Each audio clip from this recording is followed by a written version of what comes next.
बातें ज्यादा जी चर्चा होती थी, मंदिर मस्जिद की बात, जाति धर्म की बात। 10% भी अपने वादे पे खरे लोग नहीं उतरते हैं।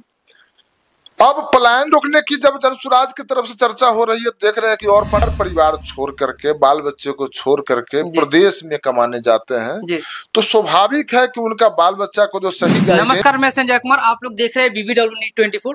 देखिए, मैं अभी हूँ सीतामढ़ी, और सीतामढ़ी में क्षेत्र पड़ता है रून्नी सैदपुर विधानसभा क्षेत्र है, और यहाँ पे हमारे साथ जनसुराज के प्रत्याशी चुने गए हैं। और सर से पहले बात करते हैं कि रून्नी सैदपुर में क्या विकास सही मायने में हुआ है 5 साल में या नहीं हुआ है।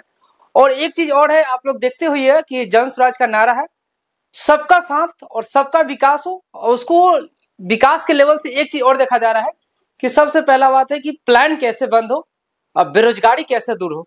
सर, अपना शुभ नाम बताइए। मेरा नाम वैसे विजय कुमार शाह है, लेकिन लोग मुझे इस नाम से नहीं जानते हैं जी। विजय सिंधिया के नाम से लोग मुझे जानते हैं। सर, आपको सुनने में आया कि आप बीजेपी में थे पहले। सर, बीजेपी में आखिर आपको क्या ऐसा दिक्कत आया जो जनसुराज ज्वाइन किए? देखिए, बीजेपी में हम लोग एक सच्चे सिपाही के रूप में, वहाँ एक सच्चे कार्यकर्ता के रूप में थे, और पूरी ईमानदारी से विभिन्न दायित्वों में काम किया, और हम लोग ये कट्टर समर्थक में से माने जाते थे। लेकिन भाजपा में जो बात हमने देखा कि यहाँ अब काम की बात बहुत कम और फालतू बातें ज्यादा चर्चा होती थी, मंदिर मस्जिद की बात, जाति धर्म की बात, और यहाँ तक नवयुवक की और मूल समस्या जो है यहाँ की जनता की, उसकी चर्चा बहुत कम होती थी। मोदी जी कहते हैं हिंदू है तो मंदिर बनना चाहिए। तो सर, आपको हिंदू होते हुए भी आपको दिक्कत क्यों हो रहा है? कोई दिक्कत नहीं है हमको, मंदिर भी बननी चाहिए, मस्जिद भी जो सो ये बननी चाहिए, लेकिन सिर्फ मंदिर मस्जिद बनने से हमारी समस्या का समाधान जो सो नहीं होगा। हमारी जरूरत है एजुकेशन, हमारी जरूरत है सड़कें, हमारी जो जरूरत है यहाँ जो पलायन, हर घर से कम 1 व्यक्ति 2 व्यक्ति बाहर जाकर के अपना घर परिवार बाल बच्चा को छोड़ करके मजदूरी जो करने जाता है, उस समस्या का समाधान जो सो होनी चाहिए। ये अच्छी बात है, मंदिर मस्जिद भी जो सो बननी चाहिए, लेकिन जो स्वास्थ्य की समस्या है, जो एजुकेशन की शिक्षा व्यवस्था की समस्या है, इसकी भी तो बात होनी चाहिए। तो सर, क्या लगता है आपको, मोदी जी ऐसे अब सावा कर रहे हैं? सर, आप देख रहे हैं कि हर एक सिवान में हुआ है, कुछ दिन पहले मधुबनी में हुआ है, पटना में हुआ। क्या इसको देखकर मोदी जी ये नहीं देख रहे हैं कि बिहार को, पब्लिक को एजुकेशन ज्यादा जरूरी है, सावा से ज्यादा एजुकेशन, और कहीं ना कहीं प्लान बंद होनी चाहिए? क्या है कि मोदी जी कह रहे हैं कि हम आप लोग के लिए श्रमिक ट्रेन चलाएंगे। क्या श्रमिक ट्रेन चलाने से बिहार की बेरोजगारी दूर हो जाएगा? देखा जाए, ये सब जो भी चुनावी बयानबाजी जो भी देख रहे हैं, वो तो हर पार्टी का चुनावी एजेंडा होता है, ठीक है, लेकिन धरातल पर जब उसको पूरा देखा जाए तो कहीं से भी 5-10% भी अपने वादे पे खरे लोग नहीं उतरते हैं। अब पलायन रोकने की जब जनसुराज की तरफ से चर्चा हो रही है, देख रहे हैं कि और पार्टी से भी ये पलायन की चर्चा जो कर रही है। जहां तक ये वृद्धा व्यवस्था पेंशन 400 से 1100, 400 से 1100 जो किया गया है, ये क्या है? Vote bank. जब देखे हैं कि जनसुराज के माननीय संस्थापक प्रशांत किशोर जी जब ये नारा देने लगे हैं कि हम लोग वृद्ध व्यक्ति को 2000 रुपया पेंशन के रूप में देंगे, तो जब जनता में बौखलाहट इस बात की हुई है, तब उनका नींद खुला है और 400 से सीधा 1100 किए हैं। लेकिन ये 1100 से भी काम चलने वाला जो सो नहीं है। प्रशांत किशोर जी ने ऐलान कर दिया है, वो 2000 रुपया जैसे इनकी सरकार जो सो बनेगी, हम लोग की सरकार जैसे सत्ता में आएगी, एक 2000 रुपया जो सो वृद्धावस्था पेंशन के रूप में, बुजुर्ग पे पेंशन के रूप में दिया जाएगा। सर, प्रशांत किशोर जी का एक और नारा है, और उस नारे पे हमको लगता है बहुत ऐसे, आपसे भी अगर कोई रिपोर्टर आया होगा तो बहुत कम बात किया होगा कि सर जनसंख्या कंट्रोल कैसे हो। सर, क्या है कि जनसंख्या कहीं ना कहीं बिहार में बहुत बड़ा मैटर है, और जब तक हमको लगता है कि जनसंख्या कंट्रोल नहीं होता है, तब तक हमको लगता है बिहार के विकास कभी नहीं होने वाला जिंदगी में। देखिए जी, जनसंख्या नियंत्रण एक ऐसा मुद्दा है जी जिसको सिर्फ कहने से कंट्रोल नहीं किया सकता। इसके लिए शिक्षा बहुत जरूरी है। जी। लोगों को इसका जो मूल कारण है उसके बारे में जानकारी लेना जरूरी है। शिक्षा का स्तर उठेगा, ऑटोमेटिक जनसंख्या का स्तर जो सो सामान्य हो जाएगा। सर कैसे उठेगा सर? कहे कि इतना दिन से तो मोदी जी भी कह रहा है बेटी बचाओ बेटी पढ़ाओ, सबका साथ हो सबका विकास, क्या अब जन स्वराज क्या करेंगे सर? देखिए, शिक्षा, हमने पहले भी ये कहा है कि शिक्षा का स्तर उठेगा, लोग शिक्षित होंगे, लोग जब जैसे जो हो सो इसकी जानकारी लेंगे कि जनसंख्या नियंत्रण से क्या क्या मुझे लाभ मिलने वाला है, ऑटोमेटिक वो नियंत्रण हो जाएगा। तो इसके लिए शिक्षा का स्तर उठाना होगा। तो सर इस बात पे इतना दिन से सर सरकार चल रहा है, कभी सर आप सुने हैं कि जनसंख्या कंट्रोल पे नीतीश कुमार हो या लालू यादव की सरकार हो या बीजेपी की सरकार हो गठबंधन, सर कभी इस पे बात क्यों नहीं हुआ सर अभी तक? सर बात अगर होती भी है तो सिर्फ भाषण देने से जनसंख्या कंट्रोल नहीं होगा जी। हम बार बार कह रहे हैं कि जब तक शिक्षा से लोग नहीं जुड़ेगा, जब जानकारी नहीं लेगा कि जनसंख्या नियंत्रण होने से क्या क्या मूलभूत जो है सो माने समस्या का समाधान हो जाएगा, तब तक इसका जो है निदान नहीं है, जब तक शिक्षा का स्तर बेहतर नहीं होगा। तो सर शिक्षा की तो बात होती ही नहीं थी। तो सर शिक्षा के बेहतर करने के लिए कहीं ना कहीं सरकार को उस लेवल पे काम करना पड़ेगा। सबसे पहला बात है कि देख रहे हैं कि गरीबी दिन पर दिन ज्यादा बढ़ रहा है बिहार में, और प्लान हमको लगता है अगर हम एक गांव में अगर कहीं जाते हैं तो देखते हैं 100 अगर व्यक्ति है वहां के 70% सर बाहर ही रह रहे हैं सर। तो उनको सर शिक्षा का, उनका बाल बच्चा भी तो वही देख रहे हैं ना कि मेरे पापा कमा रहे हैं बाहर, तो हम भी जाके एक दिन बाहर कमाएंगे। सर कैसे? बिल्कुल सही बात है।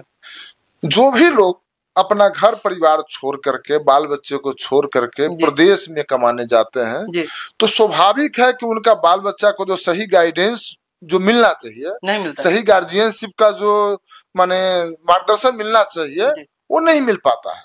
तो जब ये मूल चीज जब नहीं मिल पाएगा, तो अगर आप रहिएगा प्रदेश में या विदेश में रहिएगा और आपका बाल बच्चा स्कूल गया कि नहीं गया, पढ़ा कि नहीं पढ़ा, ट्यूशन गया कि नहीं गया, इसकी चिंता कौन करेगा? घर में जो महिलाएं हैं उनके पास और भी बहुत सारा जो काम है। तो इससे क्या शिक्षा व्यवस्था पर होगा सुधार? आदमी जब अपने घर में अपने बाल बच्चे के साथ, अपने परिवार के साथ रहेगा, तभी तो उसका सही ढंग से चिंता जो हो पाएगी, सही ढंग से चिंता कर पाएगा लोग कि मेरा बच्चा स्कूल गया कि नहीं गया, ट्यूशन गया कि नहीं गया, इसके पास ये किताबें है कि नहीं। तो पलायन रुकने से बहुत सारे समस्या का समाधान हो जाएगा।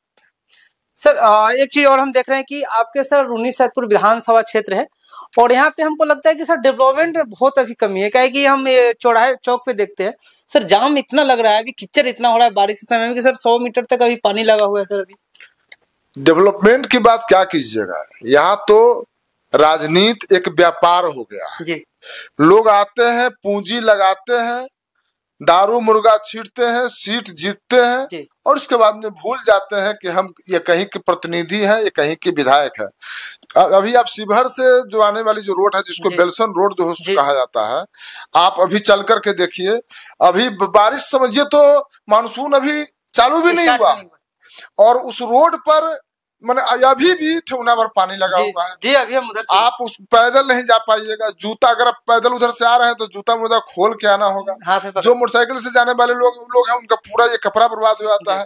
टेम्पू गाड़ी से चलने वाले लोग हैं, उनकी गाड़ी में पानी ढुक जाता है। तो और मोटरसाइकिल जो जाने वाले लोग हैं, बीच बीच में इतना बड़ा बड़ा जो खदिया है कि गिरने का डर, मन हमेशा लोग एक्सीडेंट होता है। तो विकास तो दिख ही रहा है, क्या विकास हुआ है। अब निर्णय यहाँ की जनता के हाथ में है। तो क्या यहाँ की जनता इस चीज को देख रही कि हाँ रून्नी सैदपुर में विकास नहीं हो रहा है, तो हम किसी पार्टी का चेंज करने से विकास हो जाएगा सर? यहाँ की जनता देख रही है। देखिए, जनता अब मूर्ख नहीं है जी, सभी जनता बुद्धिजीवी है। जी, समझ रही है कि 5 साल में हमारे जो वर्तमान ये प्रतिनिधि हैं वो क्या किए हैं। इसके बाद अब हर जनता के दिलो दिमाग में यह बात है कि वह प्रतिनिधि विकास क्या करेगा, जो हमारा गली, हमारा मोहल्ला, हमारा रोड, हमारा माहौल के बारे में जाना नहीं, समझा नहीं, उसको जानकारी नहीं है, तो हमारे दुख दर्द से वो कभी जो सब मिला जुला नहीं, वो समाधान क्या करेगा। उनको तो मैंने पैजामा उठा के चलना नहीं पड़ रहा है। वो तो स्कॉर्पियो से, सफारी से आते हैं, फॉर्च्यूनर से आते हैं, और ऊपर ऊपर देखते चले जाते हैं। जमीन पर जब कादों में उतरना पड़ेगा, तब तो पता चलेगा कि क्या क्या मूलभूत समस्या है। जी, तो जनता हर चीज को समझ रही है, देख रही है, और जनता इस पर जो सो निर्णय लेगी, जनता इस पर बदलाव के पक्ष में है, जनता जन सुराज के पक्ष में है। क्या सर 2025 में आपको लगता है कि प्रशांत किशोर जी मुख्यमंत्री बनने के दावेदार है? देखिए कि आप प्रत्याशी चुने गए हैं तो सर आप फील्ड में घूमते होइएगा, आपको ये जरूर अनुभव होता होगा कि हाँ हमारे पक्ष में कितने आदमी वोट डालने वाले हैं। पहला सवाल आपका था कि क्या प्रशांत किशोर जी मुख्यमंत्री जो है सो बनने के पक्ष में है जी। तो हमारे प्रशांत किशोर जी का कहना है कि हम मुख्यमंत्री बनने नहीं आए हैं जी। हमने तो 10-11 मुख्यमंत्री पूरे भारत में बनाया है जी, ये बात भले ही पैसा लेकर के ही सही, क्योंकि उनका काम था चुनाव कैंपेनिंग करना, तो ये उनका काम था। और इस काम में जो उन्होंने महारत हासिल किया है, इसी के पारितोषिक बतौर सभी पार्टियों ने उनको जो धन दिया है, उस धन का उपयोग वो बिहार के जो समस्याएं हैं उस पर खर्च करके बिहार को सुधारने के प्रयास में है। वो मुख्यमंत्री बनने के ख्याल से नहीं आए, वो तो जहां तक मुख्यमंत्री नहीं प्रधानमंत्री भी जो बनाने में जो कांधा लगाए हैं तो पूरा देश देख रहा है, ठीक है। तो वो मुख्यमंत्री बनने नहीं आए। हाँ, जनता अगर चाहेगी तो जो यहाँ से जीत करके जो भी लोग जो जाएंगे, अगर वो लोग चाहेंगे कि नहीं हमारे नेता प्रशांत किशोर जी ही रहे, वही यहाँ का जो नेतृत्व जो करे, तो तब तो जो उनको जो उनके पास ये मजबूरी होगी मुख्यमंत्री जो बनना। तो उनका ये शौक नहीं है कि मैं मुख्यमंत्री बनने के लिए बिहार का दर दर जो है ठोकर खा रहा हूँ, गली गली कादो पानी बारिश धूप में मैं पैदल 3 साल से चल रहा हूँ। ये मुख्यमंत्री का ख्वाब देख करके वो ऐसा नहीं जैसे कर रहे हैं। तो सर प्रशांत किशोर जी अब जब कहीं सभा में जाते हैं तो प्रशांत किशोर जी का सर एक नारा हम देखे हैं कि हम आप लोग से वोट मांगने नहीं आए हैं बल्कि आपके आशीर्वाद लेने आए। इससे सर क्लू क्या निकलता है? देखिए बिल्कुल सही बात है, उनका कहना है कि हम आपसे आशीर्वाद लेने आए हैं। वोट तो हर साल मन हमेशा सभी पार्टी के नेता आते हैं, वोट लेकर के चले जाते हैं। सर आशीर्वाद लेके आखिर करेंगे क्या? अगर वोट नहीं चाहिए तो आशीर्वाद लेके क्या करेंगे सर? वही वोट के रूप में तो आशीर्वाद है जी। पहले लोग वोट देते थे, जो उनको वोट देने का कोई औचित्य नहीं जो होता था कि हम क्यों वोट दे रहे हैं, उनको खुद मालूम नहीं होता था कि हम वोट क्यों दे रहे हैं। इस बार लोगों को पता चल रहा है कि वोट क्यों देना चाहिए, अपने ये बच्चे के भविष्य के लिए, अपने बच्चे के शिक्षा रोजगार के लिए वोट देना चाहिए, न कि 500 रुपया पे वोट देना चाहिए, न कि 5 किलो अनाज पे वोट देना चाहिए, न कि जाति देख के वोट देना चाहिए। तो ये सब चीज प्रशांत किशोर जी ने जनता का आंख खोलने का काम जो किया है कि अभी तक जो आप वोट देते आए हैं, आप मुझे वोट नहीं दीजिए, ये आशीर्वाद दीजिए कि मैं आपका जो समस्या है मैं उसका समाधान जो उसका कर सकूं, आप मुझे उस लायक या बनाइए उस वोट के रूप में। सर एक चीज और है, अभी देख रहे होइएगा सर बार बार सभा लगा रहे हैं। अभी कुछ दिन पहले पुपरी में शायद लगा था 14 तारीख को सभा।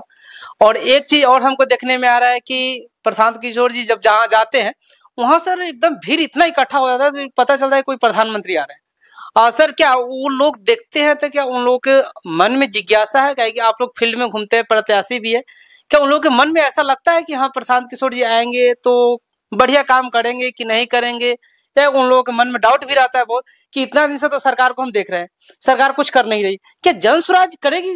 और जितना वादे दे रहे हैं 5 मुद्दे हैं जो वृद्धा पेंशन, बेरोजगारी प्लान, 1-2 और कोई मुद्दे, क्या इस पे अड़िग रहेंगे सरकार? देखिए जनता का वो उमड़ता हुआ भीड़ जी, वो आप हर रैली में हर मीटिंग में देखते होंगे कि जिस विश्वास के साथ जनता उनके मीटिंग में उनके सभा में जो सो उपस्थित हो रही है और भीड़ जो देखा जा रहा है, इससे ये साबित होता है कि जनता प्रशांत किशोर जी पर विश्वास जो कर रही है। और प्रशांत किशोर जी भी एक ऐसे व्यक्तित्व है कि जनता के विश्वास को वो टूटने नहीं देंगे।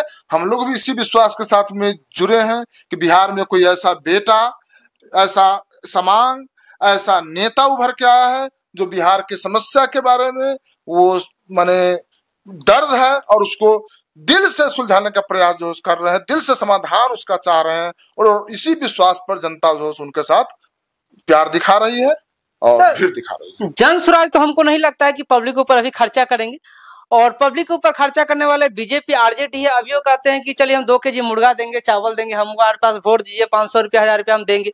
तो क्या उनको छोड़कर जन स्वराज में आएगा सर? कहें कि आजकल देखते हैं कि सर गरीबी का लालच ज्यादा होता है। यही बात तो प्रशांत किशोर जी समझा रहे हैं अपने जनता को कि आप जो मुर्गा पर, दारू पर, 5 किलो या अनाज पर या जाति देख करके या मोहल्ला वाला देख करके जो वोट देते आए हैं, जिसका परिणाम ये है, तो इसी पैटर्न को तो चेंज करने का प्रयास किया जा रहा है। तो सर उनके लालच तो नहीं जाएंगे ना सर? देखिए, आज नकल हमारी जनता भूखी नंगी जनता है जी। उनको माने वो भूखी है जी। उसको कोई 500 रुपया अगर दे रहा है तो 500 से उसके बच्चे का फीस भी तो हो जा रहा है, एक शाम का सब्जी भी तो हो जा रहा है। तो वो अगर कोई पैसा अगर छीटने जाता है तो पैसा जनता छोड़ेगी थोड़ी ना, पैसा किसी को मांगता थोड़ी ना है। लेकिन अब जनता बुद्धिजीवी है, अब वोट सोच समझ के देगी। और प्रशांत किशोर जी का जो एजेंडा है, जो वोट का थीम है, उस पर जनता को विश्वास हो रहा है। और लोग इस माने उनके जो क्या कहते हैं प्रशांत किशोर जी का, हाँ, प्रशांत किशोर जी का जो थीम है उस पर लोगों को विश्वास हो रहा है और लोग प्रशांत किशोर जी के थीम पर इस पर 200 चुनाव वोट देंगे। जी सर, एक मेरा लास्ट गरीबी बस्ती हो सर, किस स्तर से गुजर रहा है सर यहाँ?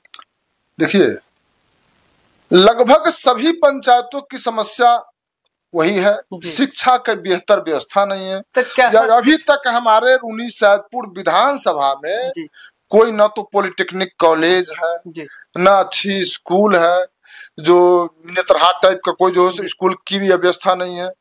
पढ़ाई का जो भी जो जैसे बाहर में, बिहार से बाहर में जो लोग यहाँ से जाते हैं एजुकेशन के लिए, तो क्यों जाते हैं? वहाँ भी व्यवस्था है, वहाँ टीचर 200 अच्छे हैं।